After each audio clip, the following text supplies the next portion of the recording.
Hey you guys, welcome back to my channel. If you don't know who I am, my name is Emily and we do makeup things here on this little channel. Today's part 2 of my intro to eyeshadow series. In the first video I went over all my eye brushes, separating them into categories, what kind they are, how do I use them, which do I think are necessary, which do I think, are a splurge and you don't necessarily need. So I just wanted to go over in the first video talking about the actual tools themselves and what I use. And now in this video I'm going to show you how I use them. The disclaimer you're going to hear like 80,000 times throughout this video is, again, this is what works for me and what I think are good steps in terms of getting used to eyeshadow or getting more comfortable with eyeshadow. Of course, you don't need to do any of the things I do, whether it be the palette I use, the brushes I use, the techniques I use. Pretty much do whatever you feel is necessary for you and kind of adjust whatever feels good to you, whether it be for your eyeshadow, your skin tone, etc. So I hope you guys enjoyed this video. Again, please make sure to like and subscribe, comment down below, all that good jazz things. And let's get started. So these are all the brushes we're going to be using today. I know it's a lot, but I wanted to make sure that I was going through enough of the different types of brushes that I own and really showing you the different ways I use them. For today's palette, I'm going to be using my single shadows that I have from Makeup Geek. I'll be honest, I haven't used these yet, but I purposefully bought this because I wanted to curate and make for myself the perfect palette. Like if I were to go traveling, if I were to go anywhere, or if I were to have to get rid of all my palettes, or at least all my eyeshadow palettes, I'd know exactly what to use and it would be this one. And also Makeup Geek are like a cult favorite when it comes to, shadows, so I'm not too scared about using them for the first time. And also, if there are any mistakes and I do run into any issues, this is a great opportunity for me to show you how I fix them. So here's my palette. So I put together 9 eyeshadows. Ignore this one, I put this one in here because this is a magnetic palette, so I wanted to just pop this one in here because it fits, so don't worry about this one, this last one. But these 9 eyeshadows are all matte, and as you can see, I made sure to go into a really intense gradient. I wanted a super pale shade all the way to a black. I wanted to have a nice color range where I could go more neutral, more warm, and also be able to, fix any mistakes that I make with the lighter shades. Alright, so I'm going to go through each of these shades.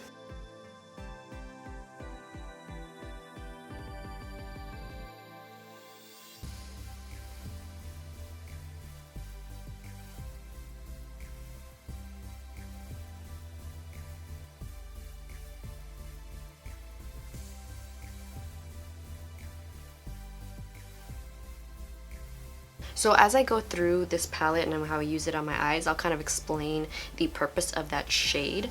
But again, you could take any palette you own and you can obviously, transfer the techniques that I'm using into whatever shades you have. Of course, you don't need these exact shades. Real quick, before I go into actually applying the eyeshadow, I'm going to prep my eyes. And so I'm going to start off with first carving up my brows with my concealer. You don't have to do this. I don't do this all the time, but sometimes I like to do this just to, clean up my brow, create a more seamless look. So I'm taking my e.l.f. Hydrating Camo Concealer, and I'm taking the Mented Cosmetics Company Step 3 Girl brush. These are one of those unnecessary brushes that you don't necessarily need, but see how it's really small and domed and really packed. I really like using brushes for my brows that are a little more condensed and packed. If I go in with the flimsy shader brush, like a brush that it's really movable, I find that sometimes I get the concealer into my eyebrows and I don't want that. I just want to carve them out right under. So I'm going to zoom you guys in for this part, and I'm going to lower my seat.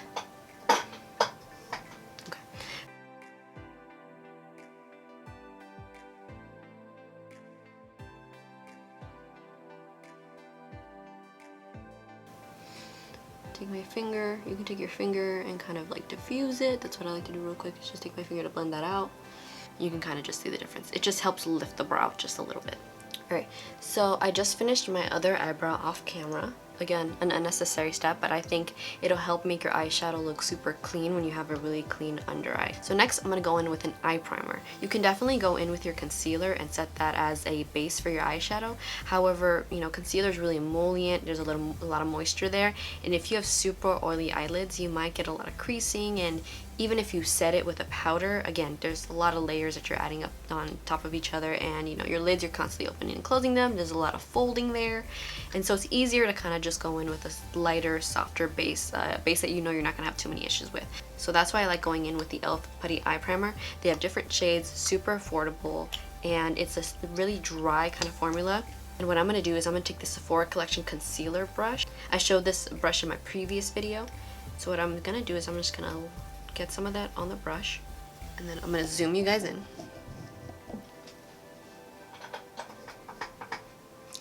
Okay, so I'm going to take some of that and I'm going to start placing that on the lid.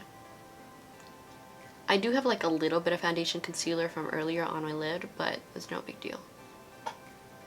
Spreading that out. I like this brush because it's very small, but it is fluffy, so it's not putting too much product in one area. It's able to blend it out really nicely. So what you can do next is set it with a light shadow.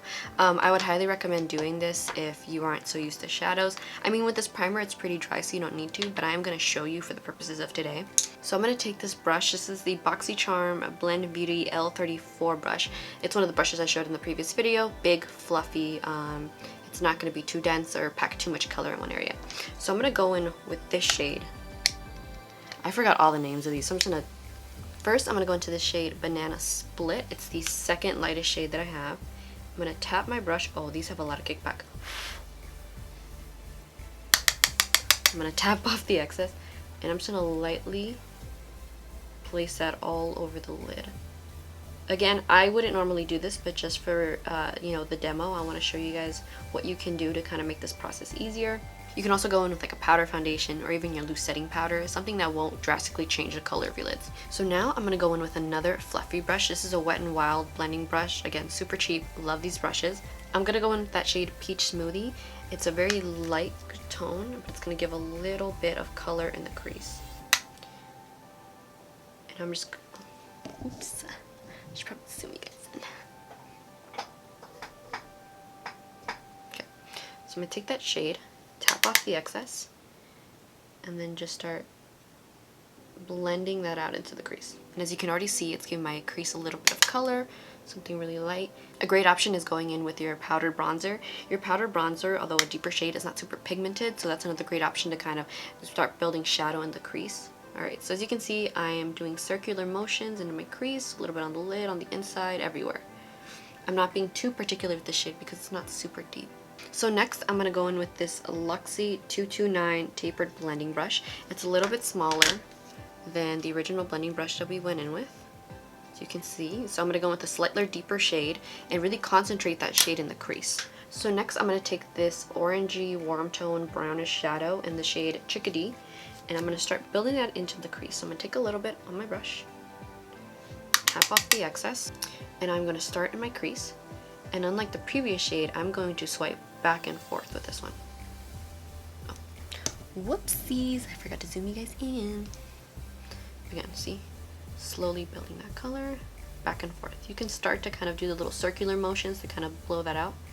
For the most part, I'm keeping this in the crease. I'm going all into the crease because this isn't a super dark shade, so it's not going to darken up to look too much. And I usually start off in the outer corner and then build my way in. Now what you can do is take that original shade that you used and use that to kind of blend out and clean up the outer edge of that shadow you just added.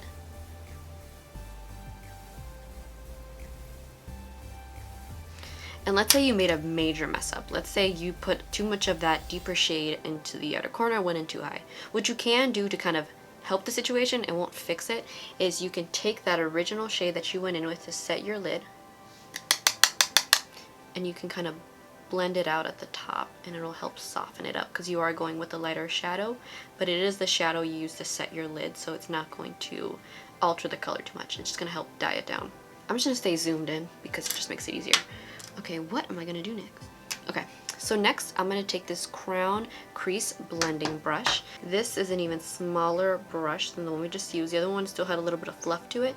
This one is a little more dense, round, but still fluffy enough that it's going to help blend a little bit the shadow we're going to add. So next I'm going to go in with this shade right here in Tiki Hut. So I'm going to take that brush, tap that in, kind of cover it all on top. So what I'm going to do with this shade is I'm going to concentrate it on the outer corner. Just very lightly back and forth. Start building that shade into the crease. You could take a little more if you want. It's not adding too much depth right now because we're slowly building. Also note that the more shadows you add, the more difficult it's going to be to differentiate all the shades. So this is really important to be really careful where you place your shadow, especially when you're going with a lot of shadow. You want to be able to see that gradient. You want to be able to see all that work you put in with all the shades.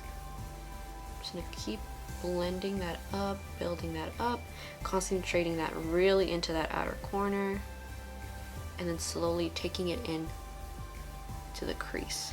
Again, this is going to look different for everybody's eye shape, so again, adjust as you want. If you have hooded eyes, you can kind of create a crease a little bit higher to kind of give it that effect. I'll link down below some videos of other artists with different eye shapes and how they do their shadow in case my eye shape just like does not look anywhere near like yours.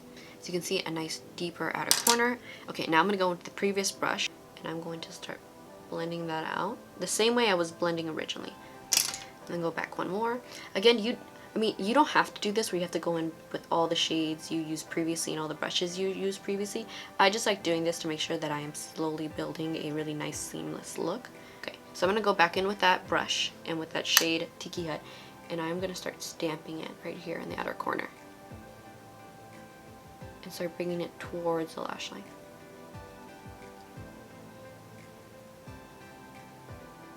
Alright, so the next shade, again, I'm using a lot of shades for this. You could definitely stop right here. It would be a very gorgeous look. You could stop at any of these steps, but again, I'm showing you all the different brushes that I have and how I use them. So I'm going to go in with this other crown brush. This is one of those brushes I said you don't need. It has kind of an angled top, pretty flat. I love using these brushes for the outer corner. This is a crown brush angled shadow brush. So I'm going to go in with the shade Coffee Before Talkee, the deepest brown shade that I have. So I'm going to lightly tap that into the shadow. And then I'm going to build this up in the outer corner. Similar to how we placed that previous deeper shade, Tiki Hut, we're going to place this almost in the same areas, but be way more precise. So what I'm going to do is I'm going to tap this.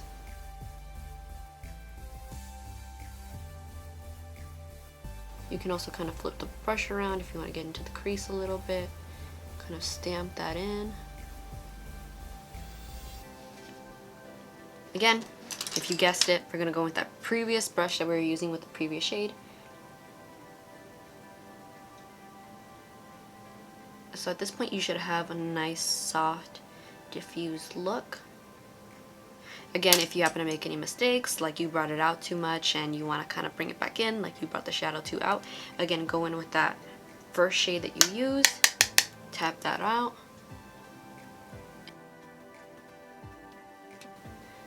If you didn't bring it up too much, you can definitely take the lighter shade and drag it out more if you want more of that kind of extended look. So next I'm going to go in with this black shade Corrupt, and I'm going to take this Anastasia Beverly Hills eyebrow brush. Now this is for your eyebrows, but it is a really small tiny brush and I really like it for precision.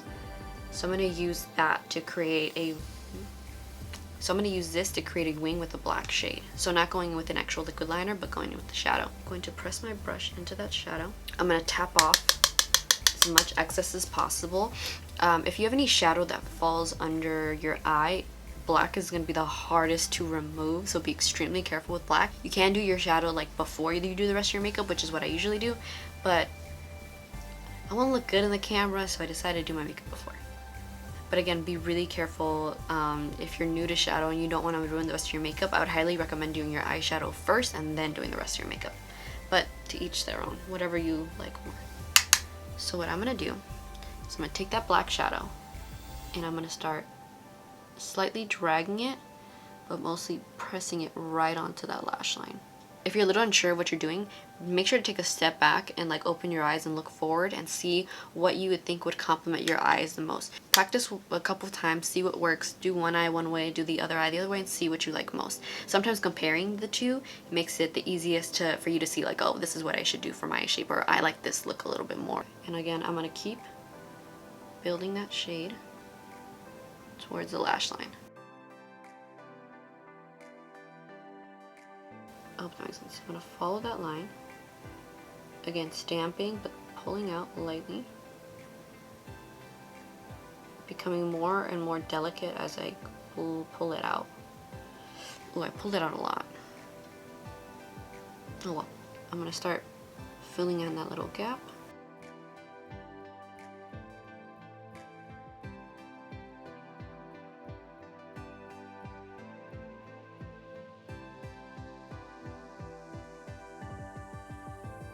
And with that, ladies and gentlemen, we've done a wing.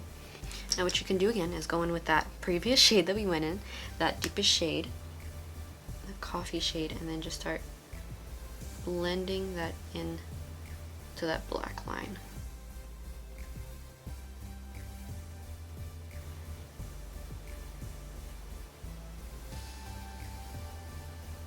Okay, so that's how it looks right now.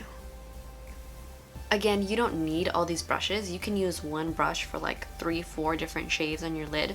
But if you do want to create that dimension and be more precise with certain shadows, like deeper shadows, then, you know, changing up your brushes is a really good idea. But again, you can use the same steps that I showed, just stop way earlier. You can start off with building up a light shadow, then adding another deeper one with maybe a brush that is a little bit smaller, and then so on and so forth. You can definitely grow with your eyeshadow. You don't have to throw yourself all the way in if that's not what you want. And also, some people don't like a shadow that's this deep, so you don't have to go this dark and have to worry about those really super deep shades. Okay, so the next thing I'm going to do is I'm going to add a little bit of shimmer to my lid just to kind of show you what brushes I like to use for that. And for today, I'm going to use this little shimmer shade that I have in here. I'm almost 100% sure this is the Mary Luminizer from The Balm. It's a little mini that I had gotten in Nipsey years ago. So that's what I think it is, but it's a really soft champagne golden, you know, shade. So what I'm going to use for this is this more dense shader brush from BH Cosmetics. This one's stained blue, but it's been cleaned several times. I really prefer these kinds of brushes when it comes to a shimmer shade. I actually don't like those super flat, compact brushes. I feel like they end up picking up too much product and not being able to distribute it properly because it's just a flat surface. I don't know if that even makes sense. I just prefer a more densely packed, yet, you know, still soft shader brush to apply my shimmer shades. Alright, so I'm going to take that shade, like I said always, tap off that excess, and what I'm going to do is I'm going to build that on the inner half. You can definitely do this before you do the wing liner part, but I don't really care. It depends on how I'm feeling. Blending it a little bit. Again, this is a fluffier shading brush, so it can blend the edges a little bit. You can wet the brush with like a spray or something like that to kind of increase the impact of the shadow, but you don't have to do that if you don't want to, or if you're fine with how the shade looks if you want a softer shadow. And as you can see, that is it's a super soft shimmer. It's not going to be anything intense, and this is really great again if you're building your shadow for the first time. You don't want to go overboard. Again, I'm going to keep like repeating some of the same things, but again, these techniques are just really good ways to slowly build up and learn how to do eyeshadow, and also kind of playing around and seeing what works best for your shape. So next, what I'm going to do is I'm going to take this flat brush. This is a painting brush. Paint brushes are really great for small, more detailed brushes. It's not super stiff, but I do like this because of how skinny it is this way, and I find this to be a great brush to use for inner corner highlight. So the most lightest shade in my palette is the shade So Pale, and what I'm going to do with this shade, since it's a lot lighter than my skin tone, I'm actually going to use this as a matte inner corner highlight and to highlight the brow bone. And I'm going to start slowly building that in the inner corner. See the brightness that it brings? Even though it's a matte shadow, because it is a lighter shade, it is going to create a nice open eye effect without having a bunch of glitter, if that's not your feel. You can definitely go in with that same shade that we used on the lid and bring it into the center. See how bright that is? And it's a matte shadow. There's no shimmer in it. So I'm going to take a little bit more and I'm going to put it right on the brow bone. So this is how we're currently looking, and then done. It's probably not gonna look good. I've been gone for like several hours. Had to charge my battery, ate, did my nails. So now what I'm gonna do is I'm gonna take that Luxie brush that I used, I believe Chikadee, tap off some of that excess, and I'm gonna start smoking out the lower lash line. You don't have to do this at all. Sometimes I skip this completely and I really like how it looks. But again, for the purposes of today, that's like my favorite thing to say now. I'm just gonna loosely blend out on the under eye. And now you can see that difference. And in all honesty, I get really lazy by the time I get to this part of my eyeshadow. I kind of just take one of the medium shades that I use. So next I'm gonna take that brush, I use that deep coffee-ish shade, and I'm gonna focus that on the outer portion of the lower lash line. I'm gonna keep that really tight. So I'm not going to fluff that out too much. I'm just going to be really careful to keep that right by where the lashes are. So that is my demo for how to do eyeshadow for beginners. Like I said, you don't have to do all these steps. I just wanted to show you the different ways that I use my most typical brushes, as well as kind of showing how you can build upon, you know, shadow. Obviously, you don't need to do all these steps. You could have stopped at the first shade. You could have stopped at the second shade, the third shade, the fourth shade. You don't need to do all of these steps. But what I really wanted to show you was places where you can be precise, how to be precise, where you can be more loose and not be as, you know, precise and specific and precise and specific and precise, specific. I also want to mention this palette. I am really happy with this. This is exactly what I was looking for. This is exactly what I need in like my essentials. Like I need all of these colors and I'll be able to survive palette. Like I'm really happy. The one thing I hate about this palette though is that like there's so much space. I didn't think there'd be this much space. It does fit like that tiny little highlighter, but that came in like an Ipsy bag years ago. So I guess unless I get Ipsy again and get more small shadows, I wouldn't really fit any into here. But I'm really obsessed with that. Anyway, I hope you guys enjoyed this video. If you have any comments, questions, concerns about anything that I talked about, or anything about this topic about eyeshadow, or literally about anything makeup, please leave them down below in the comment section. Don't forget to subscribe, like, comment, share, turn on that notification bell so you will always be notified when I make a new upload, which is supposed to be Monday, Wednesday, Fridays, but I'm still new to this thing, so it's growing slowly, so give it a second. But yeah, I'm gonna shut the fuck up now, and I will see you guys in the next video. Bye! Touched up a little bit of my makeup because it had obviously come off because I ate and I wasn't really paying attention today. Why do I look like that? Do I look like that? I'm gonna guess.